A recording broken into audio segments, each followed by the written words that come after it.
ज़्यादा से ज़्यादा प्रोडक्शन लेने के लिए और अपने फसल को एक बेहतर तरीके से लंबे समय तक चलाने के लिए खाद का सही मैनेजमेंट होना बेहद ज़्यादा ज़रूरी है किसान साथियों।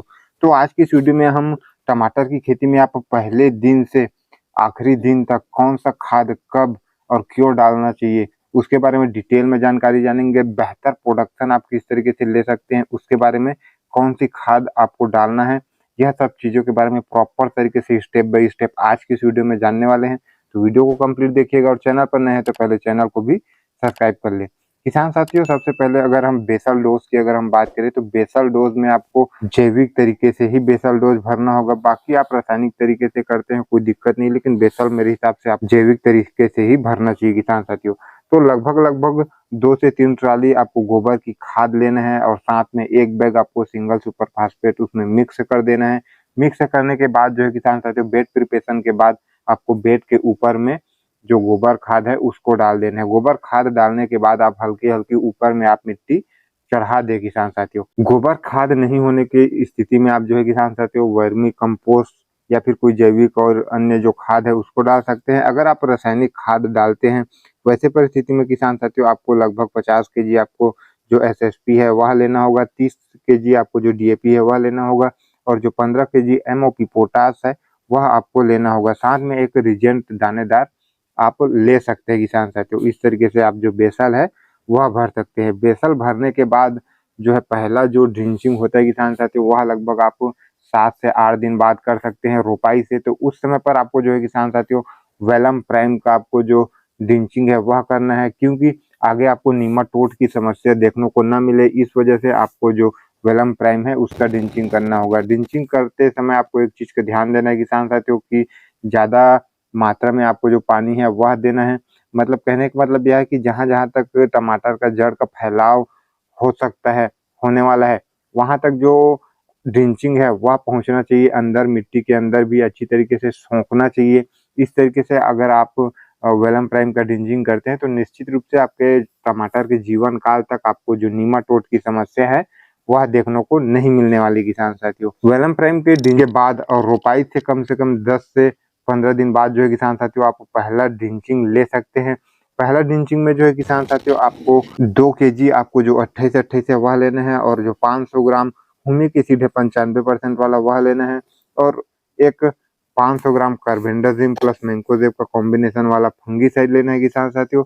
और अगर आपने जो वेलम प्राइम है उसका ड्रिंचिंग नहीं किया हुआ है, वैसे परिस्थिति में आप जो वेलम फ्लेक्सी का जो ड्रिंचिंग है वह कर सकते हैं इंसेक्टिसाइड किसान साथियों। उसको आपको 200 ml पर एकड़ के हिसाब से आपको लेना है, या फिर ये जो फंगीसाइड और जो इंसेक्टिसाइड के बजाय अब जो कैस्केड आता है स्वाल कंपनी का, जो कि कीटनाशक प्लस फंगीसाइड होता है, उसको आप 400 ml ले सकते हैं। इनमें से कोई भी चीज़ आप जो है ले सकते हैं किसान साथियों। दूसरा खाद जो है किसान साथियों आपको लगभग 20 से 25 दिन बाद देना है।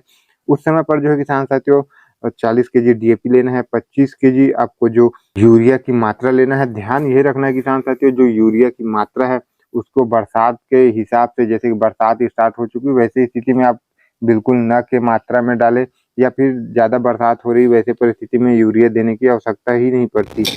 उसके बाद 5 केजी आपको जो दानेदार है वह लेना है, 500 ग्राम आपको फिर से एक बार हुमिक एसिड लेना है और 4 से 5 केजी प्रति एकड़ के हिसाब से आपको जो सल्फर 90% वाला है उसको लेना बहुत ही ज़्यादा ज़रूरी है किसान साथियों। और साथ में अगर आप चाहें तो टर्फ या फिर साफ फंगिसाइड जो है 500 ग्राम और ले सकते हैं, कोई दिक्कत नहीं है किसान साथियों।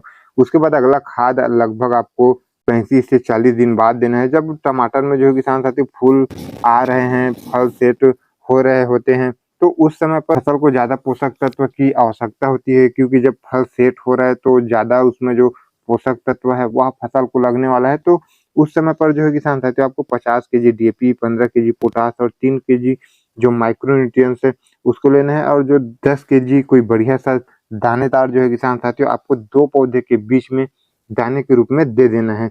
चौथा खाद जो है किसान साथियों आपको लगभग 55 से 60 दिन बाद लेना है।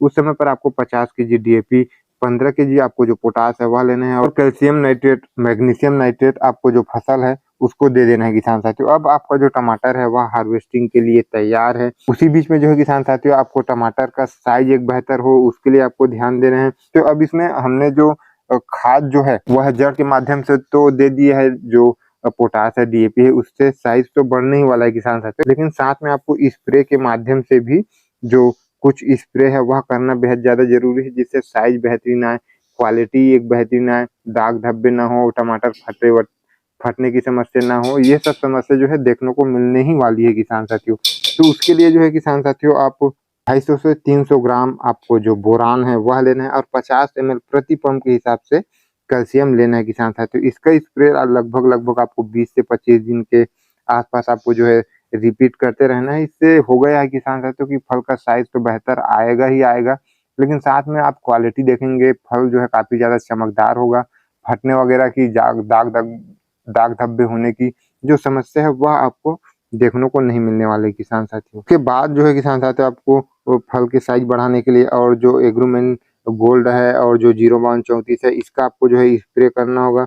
और उसके 2 से 3 दिन बाद आपको जिब्रेलिक एसिड प्लस 0050 का आपको जो स्प्रे है वह करना होगा किसान साथियों। साथ में जो है किसान साथियों, जिस समय पर फल मतलब फूल आ रहे होंगे, फूल स्टार्ट हो रहा है, उस समय पर आप 0/34 और जो माइक्रो न्यूट्रिएंट्स है उसका आप स्प्रे कर सकते हैं। इससे बहुत ही ज़बरदस्त जो फल सेटिंग है वह होने वाला है, या फिर फूल काफ़ी अच्छी तेज़ी से सेट हो चुका है, तो आप जो है किसान साथियों एमसी सेट का भी आप स्प्रे कर सकते हैं। लेकिन इसका स्प्रे मैं कहूँगा कि लगभग आपका फसल जो है 50 दिन से ज़्यादा हो गया हो, उस समय पर आप जो है एमसी सेट का स्प्रे कर सकते हैं। जिस समय पर फूल अच्छी तरीके से आपको देखने को मिल रहा हो, उसका भी स्प्रे आपको एकदम से सुबह-सुबह करना है या फिर शाम के समय करना है किसान साथियों, दोपहर में बिल्कुल भी नहीं करना है।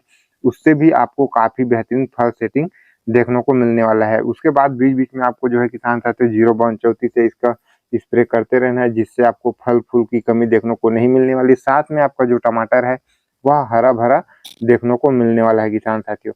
तो इस तरीके से आप खाद का शेड्यूल रखते हैं तो निश्चित रूप से आप काफ़ी बेहतरीन जो प्रोडक्शन है वह ला सकेंगे, और साथ में आपका जो फसल है वह काफ़ी लंबे समय तक चलने वाला है किसान साथियों। तो वीडियो अगर पसंद आई हो तो एक लाइक कर चैनल को भी सब्सक्राइब कर ले। धन्यवाद।